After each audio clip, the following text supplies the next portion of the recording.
에베소서 6장 1절로 4절의 말씀입니다. 신약성경 315면인 에베소서 6장 1절로 4절을 한 절씩 교독하겠습니다. 제가 먼저 1절 말씀을 봅니다. 자녀들아, 주 안에서 너희 부모에게 순종하라. 이것이 옳으니라. 내 아버지와 어머니를 공경하라. 그것은 약속이 있는 첫 계명이니.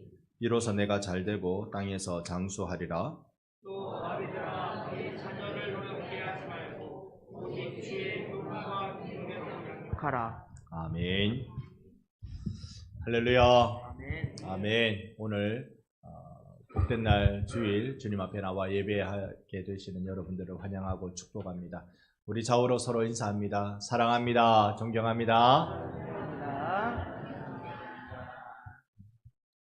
오늘 찬양대의 찬양이 참 우리의 마음을 따뜻하게 또 들뜨게 만들어 준 것 같습니다. 귀한 성김에 감사 말씀드리고요. 우리가 지난 금요일 어린이날이었다는 걸 기억합니다. 어린이날이 101주년이라고 말하는데요. 저는 100주년이라고 생각합니다. 왜냐하면 색동회가 어린이날로 선포한 것을 우리는 어린이날로 치는데, 그것은 1923년에 3월 달에 색동회가 처음으로 설립되고 보여지고 발족하고 설립을 5월 1일 날 하면서 어린이날을 선포하거든요. 그러니까 그 전에 한 해 전에 했던 1922년은 천도교 종교 안에서 이루어진 소년회에서 어린이날 이야기를 한 거고요. 그 이후에 다음 해부터 저는 어린이날의 효시라고 생각하기 때문에 지금이 100주년이다. 올해가 100주년이다. 저는 그렇게 생각합니다. 이날 이후로, 그러니까 23년도 이후로 전국적으로 이 어린이날이 번져 갔던 것입니다. 예수님은 어린이들에게 사실 특별하셨습니다. 누가복음 말씀에 보면 이렇게 우리에게 알려주는데요. 그 어린아이들을 불러 가까이 하시고 이르시되, 어린아이들이 내게로 오는 것을 용납하고 금하지 말라. 하나님 내 나라가 이런 자의 것이니라라고 말씀하셨습니다. 예수님께 있어서 어린아이는요, 하나님 나라에 들어갈 표상, 하나님 나라에 들어갈 그 모습이라고 우리에게 말씀해 주십니다. 그런 이유를 사실 누가복음 9장에서 우리에게 또 분명히 보여줍니다. 같이 한번 48절을 읽어봅니다. 그들에게 이르시되 누구든지 내 이름으로 이런 아이를 영접하면 곧 나를 영접하며, 또 누구든지 나를 영접하면 곧 나를 보내신 이를 영접함이라. 너희 모든 사람 중에 가장 작은 그가 큰 자니라. 아멘.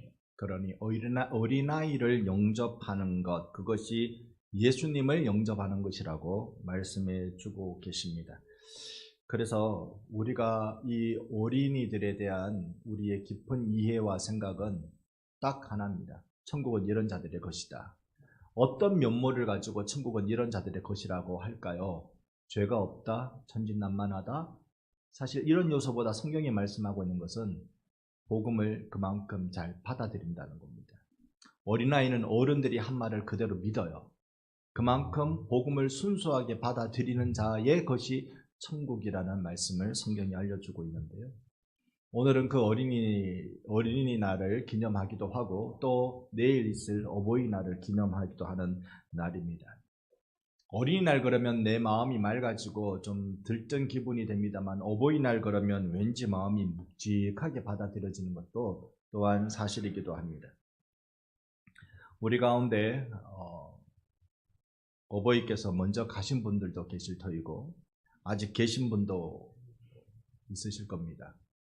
또 계신 분들 중에 건강하게 계신 분도 있을 터이고, 병약한 분도 계실 겁니다. 뿐만 아니라 어버이들과 부모님들과 관계가 좋은 분도 계실 것이고, 만나기 어려운, 피하고 싶은 이들도 분명 있을 것입니다. 5월이면 이런 어린이날, 어버이날 이런 날들을 지키게 됩니다마는 어찌 그날만 생각하라는 뜻이겠습니까? 그날을 계기로 더 깊은 자리로 나아갈 수 있도록 기회를 주고자 하는 마음, 그렇게 살라고 마음 고쳐먹으라는 뜻으로 우리에게 이런 날들이 기념될 것입니다. 성경의 가르침을 받아 살아가는 우리들에게 있어서 어떤 마음과 삶을 이제 지켜나가야 할 것인가, 말씀을 통해서 좀 우리가 짧은 시간이지만 함께 생각해 보려고 합니다. 우리 모두는 사실 누군가의 아들과 딸이며 누군가의 아비고 어미일 것입니다.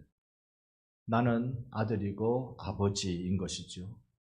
저 자신을 돌아볼 때 과연 나는 아들로서 아비로서 잘하고 있나라는 생각을 돌아보게 됩니다. 과거 경북대학교 총장이었던 박천석님의 고백이 이렇습니다. 내 고향은 경남 산청이다. 지금도 비교적 가난한 곳이다. 그러나 아버지는 가정 형편도 안 되고 머리도 안 되는 아들인 나를 대구로 유학 보냈다. 대구 중학교에 다녔는데 공부하기가 싫었다. 그 결과 1학년 여름방학 때 성적표가 나왔는데 1학년 8반 석차 68명 중 68등 꼴찌했다.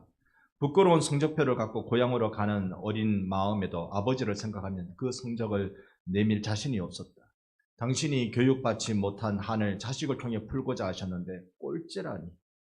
끼니를 제대로 잊지 못하는 소장농이면서도 아들을 중학교로 보낼 생각을 한 아버지를 생각하면 그냥 있을 수 없었다. 잉크로 기록된 성적표 석차 68명 중 1등으로 고쳐서 아버지께 보여드렸다. 아버지 어머니는 보통 학교도 다니지 않았으므로 내가 1등으로 고친 성적표를 알아차리지 못하셨다. 참으로 다행스러운 일이었다. 대구로 유학한 아들이 집으로 왔으니 친지들이 몰려와 찬석이는 공부를 잘했다며? 라고 물었다. 아버지는 앞으로 봐야지. 이번에는 1등을 했는가 배? 했다. 친지들이 명순이, 그러니까 이 찬석의 아버지 이름이었습니다. 명순이는 자식 하나는 잘 뒀네. 1등 했으면 책거리를 해야지. 당시 아버지는 처가살이를 했고 우리 집은 동네에서 가장 가난한 살림이었다. 이튿날 강에서 멱을 감고 돌아오니 아버지는 한 마리뿐인 돼지를 잡아 동네 사람 모아놓고 잔치를 하고 있었다. 그 돼지는 우리 집 재산 목록 1호였다. 기가 막힌 일이 벌어진 것이다.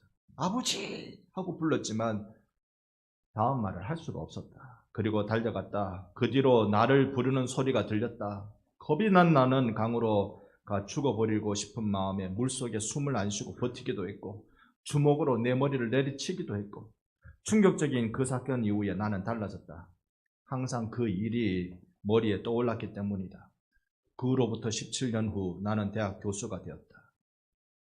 그리고 내 아들이 중학교에 입학할 때, 그러니까 내 나이 45살이 되었을 때 부모님 앞에 33년 전의 일을 뒤늦게 사과하기 위해 어머니, 저 중학교 1학년 때 1등은요 하고 말을 시작하려는데 옆에서 담배를 피우시던 아버지가 알고 있었다. 그만해라. 손자 민호가 듣는다. 라고 하셨던 겁니다. 여러분, 아버지가 되려면 그 마음은 얼만큼 우주가 되어야 할까요? 위조된 성적인 줄 알면서도 하나밖에 없는 돼지 잡아가지고 마을 잔치를 하는 그 아버지의 마음은 얼마나 커야 그 마음을 우리 속에 담을 수 있을까요? 자녀의 정서와 신앙은 사실 부모로부터 물려받는 것입니다. 건강한 가정에서 자라면 대체로 자녀는 건강하게 성장합니다.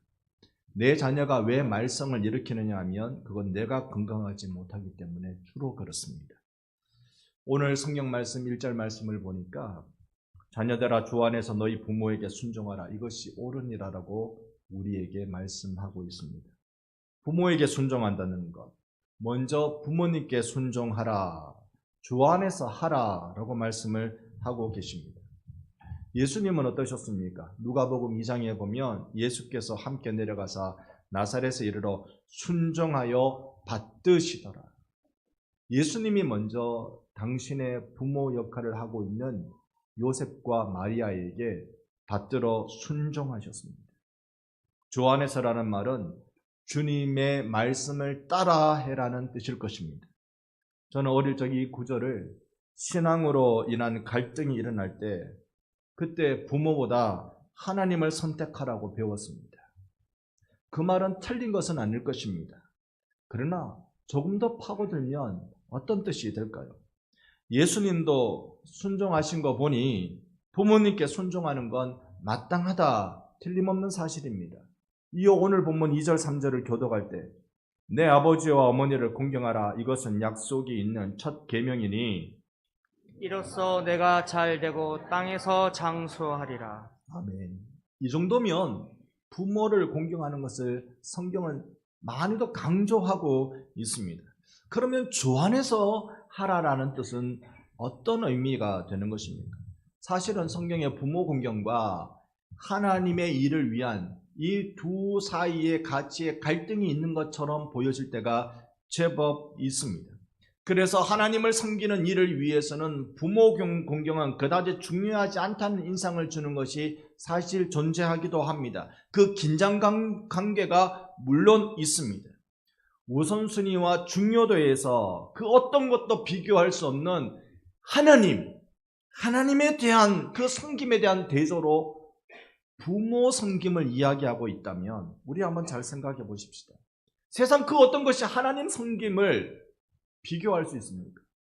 그럼에도 이 부모 섬김만큼은 하나님을 섬기는 것에 비교할 만한 것으로 성경은 그 가치를 매기고 있는 것 아니겠습니까?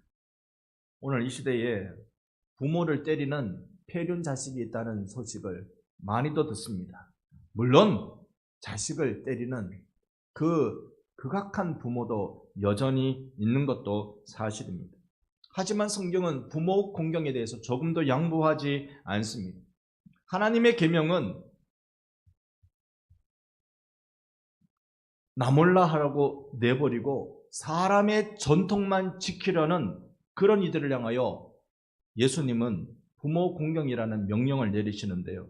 마가복음 말씀을 7장 9절로 13절 한번 교독하며 익혀보겠습니다. 또 이르시되 너희가 너희 전통을 지키려고 하나님의 계명을 잘 저버리는도다. 모세는 내 부모를 공경하라 하고도 아버지나 어머니를 모욕하는 자는 죽임을 당하리라 하였거늘.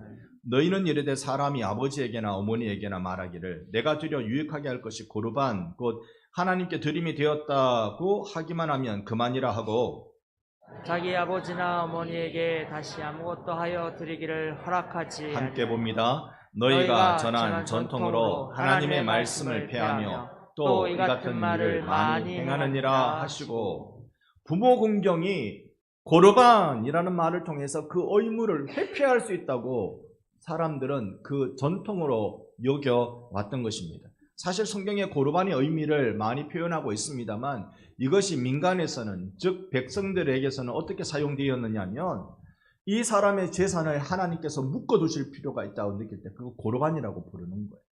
그러니까 부정적 의미로 그것은 하나님께 드린 예물이라는 긍정적 의미라기보다는 주로 부정적으로 이것만은 배제해야 된다라는 뜻으로 말하는 좀 주술적 의미의 용어로 많이 사용됐다는 것입니다. 고르반, 내가 하나님께 드림이 됐다라고 말하면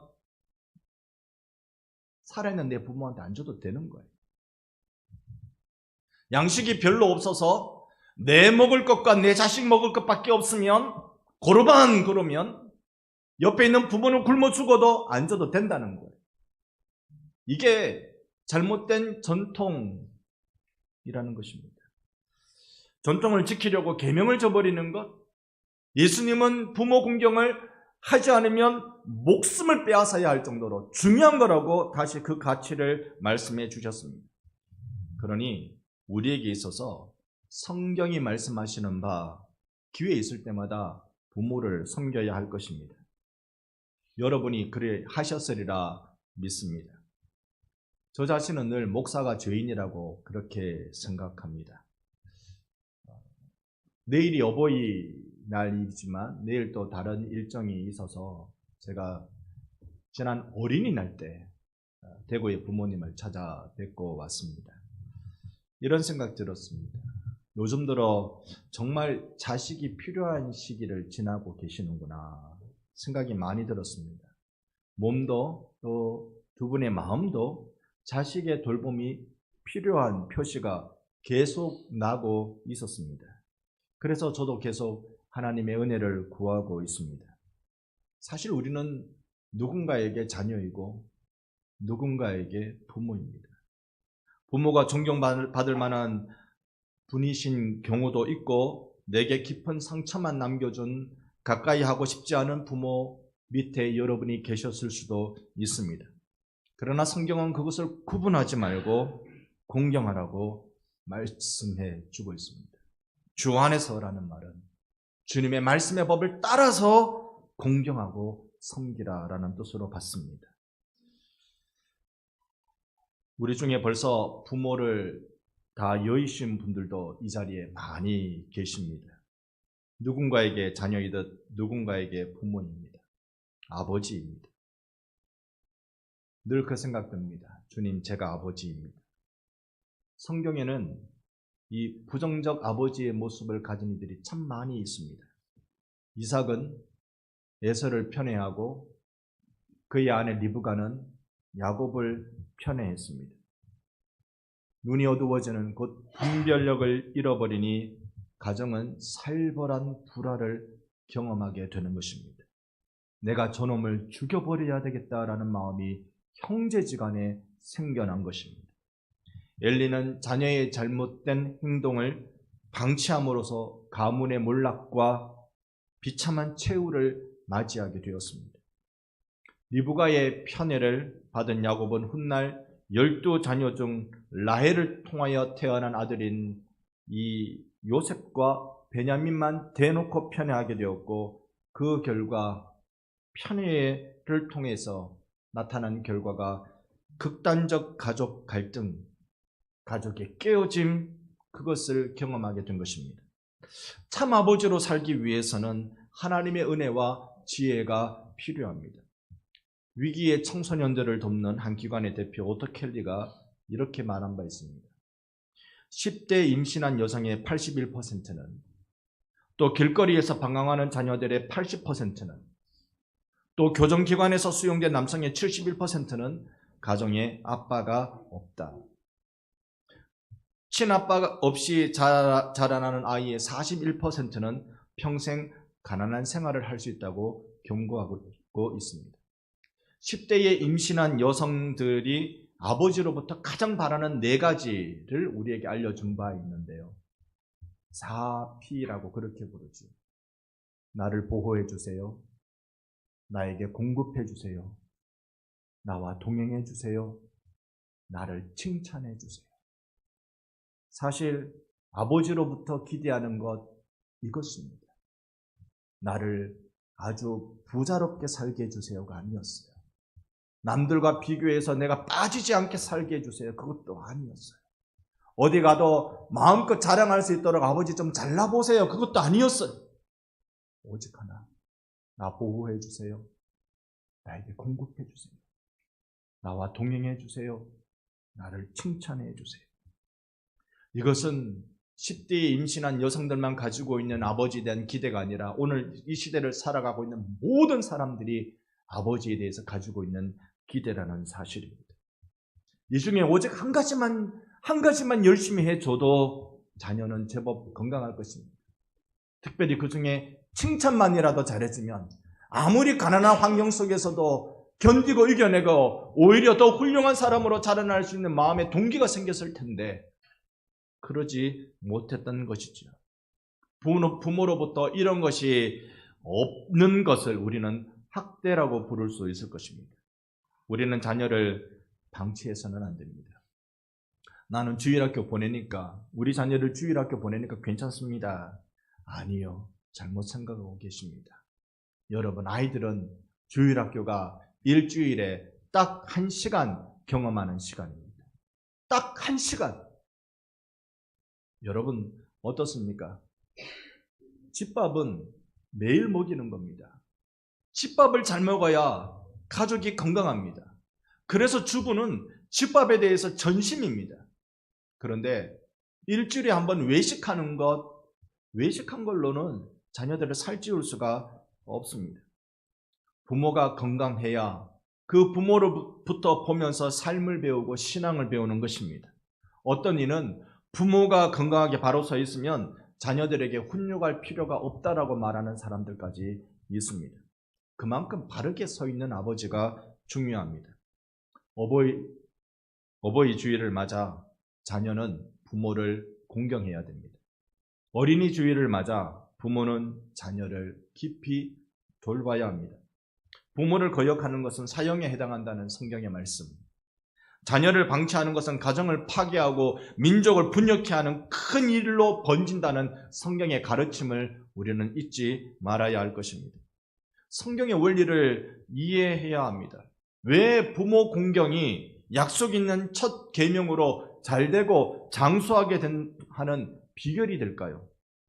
아브라함 시대 그 이전에 이미 이집트의 작가 푸타호텝이라는 사람이 이런 말을 했습니다.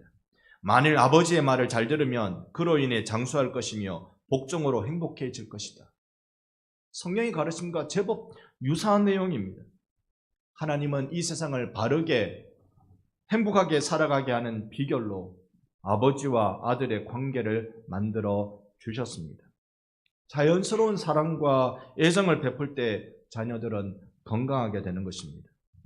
문제는 내가 그런 사랑 속에 살아본 경험이 없다는 데 있습니다. 나는 아버지로부터 충분한 보호를 받지 못했고, 나는 아버지로부터 칭찬을 넉넉하게 받아보지 못했다는데 우리가 건강하지 못한 채 불완전하게 서 있는 이유가 되기도 합니다. 그런 사람일수록 더욱더 하나님 아버지를 만나야 될 줄 믿습니다. 더욱더 나는 하나님 아버지를 만나야 돼요. 심지어 태어났지만 부모가 없는 사람도 있습니다.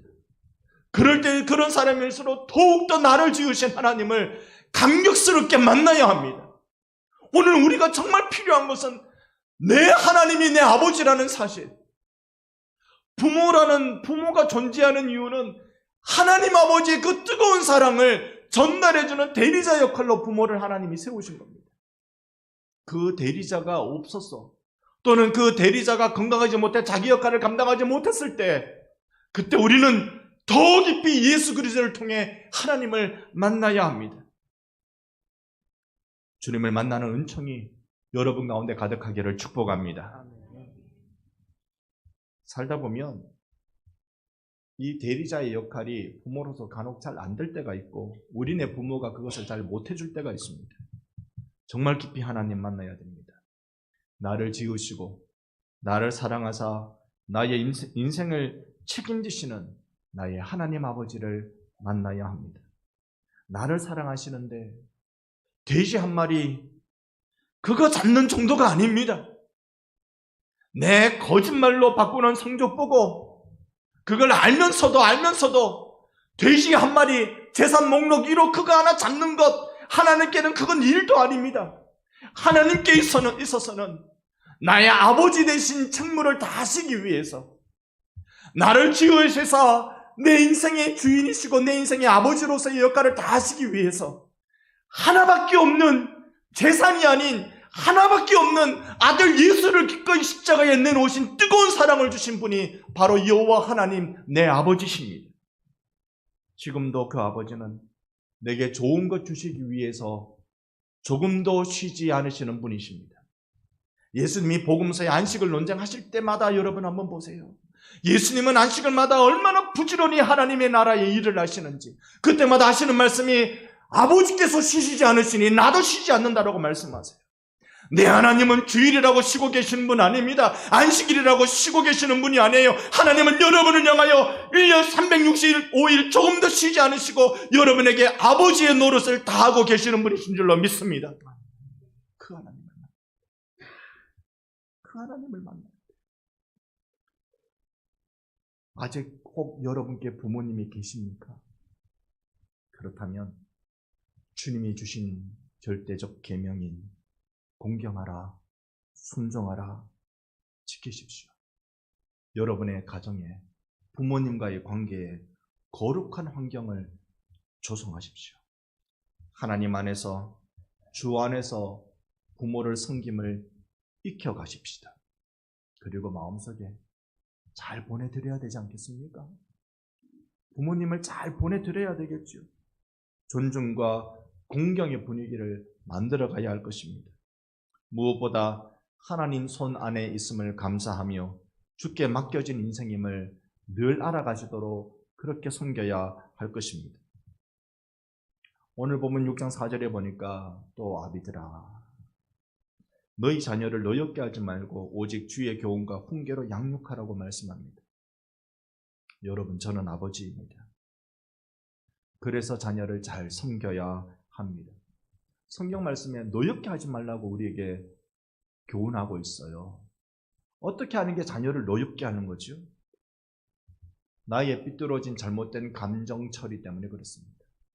심리학자들 글을 읽어보면 자녀들은 내 감정의 쓰레기통이 아니다라고 말합니다. 내가 화가 났다고 자녀들에게 내 화를 막 쏟아내는, 여러분, 내 감정의 쓰레기통이 자녀가 아니에요. 내가 열받았다고, 내가 안 풀리는 일이 있다고, 내가 속상했다고 자녀들에게 온갖 욕설을 쏟아부으면서 차마 입에 담지 못할 욕설로 자녀들을 저주하는 것, 성경은 부모가 자녀에 대한 첫 역할로 자녀를 노엽게 하지 말라고 말씀해요. 우리가 그렇게 했다면 하나님께 회개하고 자녀들에게 정중하게 사과하십시다. 자녀들 앞에서 사과합시다. 주의 말씀으로 양육하는 겁니다. 그것은 자녀들은 정말로 내가 하는 말, 나의 잔소리를 듣고 변하지 않습니다. 내 삶을 보고 내 신앙을 보고 예수를 만나고 그리스도를 따르게 되는 것입니다. 여러분, 그러니 여러분과 제가 주 안에서 더 경건하게 살 수 있기를 바랍니다. 그 일 내 힘으로 안 되니 부디 여러분 새벽에 나오십시오. 새벽에 기도의 자리에 나오십시오. 그 자리에서 하나님 앞에 매달리고 내 남은 세월은 후회로 점철되지 않도록 하나님 나로 늘 신앙으로 긴장하며 살아갈 수 있도록 은혜 주옵소서. 새벽에 부디 나오셔서 엎드리십시오. 부모와 자녀, 이 관계를 무엇으로 우리 다 표현할 수 있겠습니까? 오직 하나, 하나님과 나와의 관계로만 우리 살펴볼 수 있습니다. 하나님과 나와의 관계는 어떻습니까? 아무리 죄인인 나일지라도 받아주사 자녀 삼으신 하나님, 그 하나님은 끝없는 사랑을 가지고 계신 내 아버지입니다. 그러니 하나님과 나의 관계를 통해 부모로서 자녀로서 사랑과 섬김을 감당할 수 있는 것입니다. 양주동 시인이 어머니의 은혜를 이야기하면서 가사를 이렇게 그 시를 쓴 적이 있습니다. 사람의 마음 속엔 온갖 소원, 어머님의 마음 속엔 오직 한 가지, 아낌없이 일생을 자식 위에 살과 뼈를 깎아 바치는 마음, 인간의 그 무엇이 거룩하리요.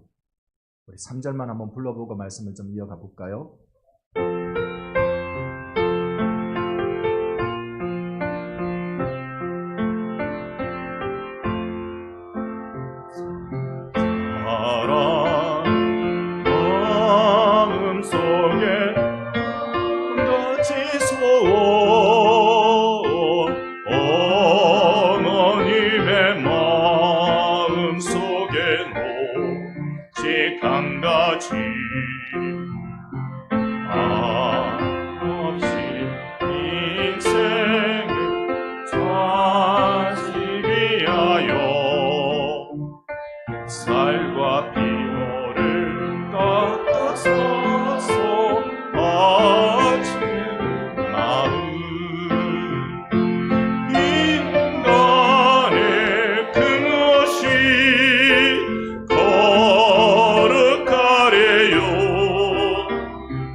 내 살과 뼈를 깎아 바치는 그 사랑, 이제 내가 베풀 차례가 되었습니다.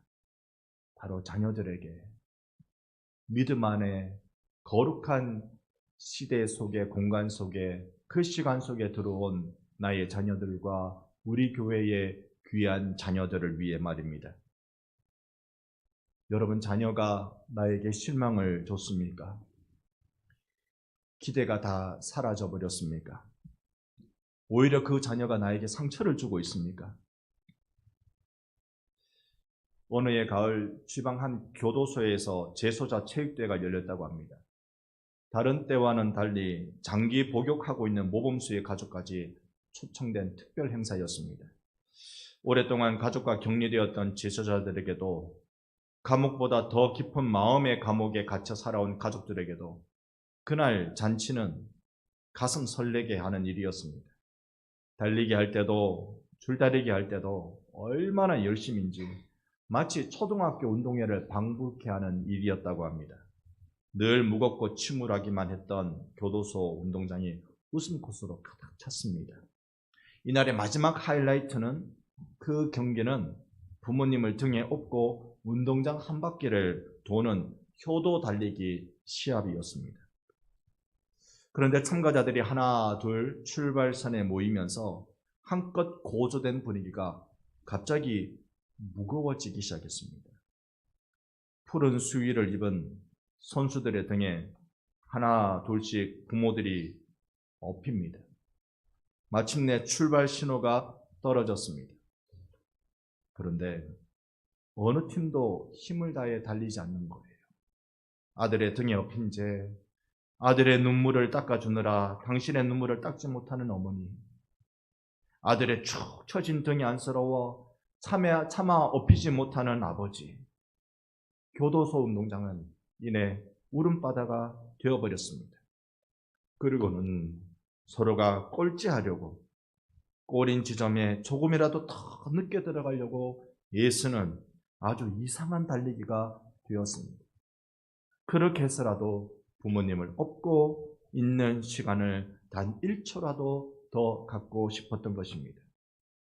한자의 효도라고 말하는 그 효자가 머리가 듬성듬성한 어버이를 자식이 등에 업고 있는 모습을 본떠서 만든 글자입니다. 진정한 효는 자식의 등에 연로한 어버이가 기대게 해주는 것을 뜻합니다. 자식이 핏덩어리일 때 부모가 내 생명을 돌보셨듯이 노쇠한 부모의 노년을 돌보는 것이 마땅한 효도라는 것이 한자의 가르침입니다. 이제 나도 업어드릴 수 있는 겁니다. 심지어 내가 감옥에 갇힐 만큼 죄인일지라도 부모는 나를 죄인으로 보는 것이 아니라 살과 뼈를 깎아서라도 사랑하고 싶은 자녀로 보이는 것입니다. 우리 반성교회가 하나님의 아들이 모인 교회입니다. 우리 반성교회가 영혼을 돌보는 아비들이 모인 교회입니다. 이제 우리는 세대 간의 상호 책임을 강조할 때가 왔습니다. 서로가 서로에게 상호 책임으로 감당해 나갈 때, 복음이 말하는 바 그 복음의 책임으로 돌봄과 공경의 거룩한 책임을 감당해 나갈 때 여기가 천국이지 않겠습니까?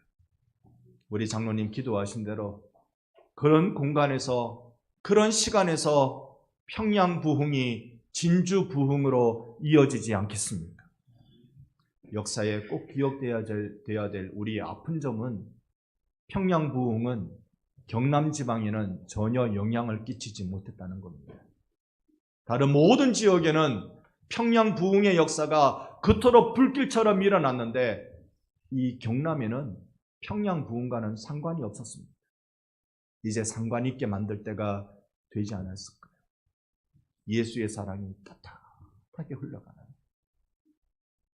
부모가 자식을 위해 생명 바치는 일, 자식이 부모를 위해 순종을 기꺼워하는 일, 이 시대에 이뤄져가는 모든 가치들을 회복해 나가는 우리 반성교회가 되어야 되겠습니다. 함께 이 아름다운 가정을 이루어 나가 건강한 교회로 세워가는 여러분의 행복한 삶에 주님의 성령이 임하시기를 예수님의 이름으로 축복합니다. 아멘. 아멘.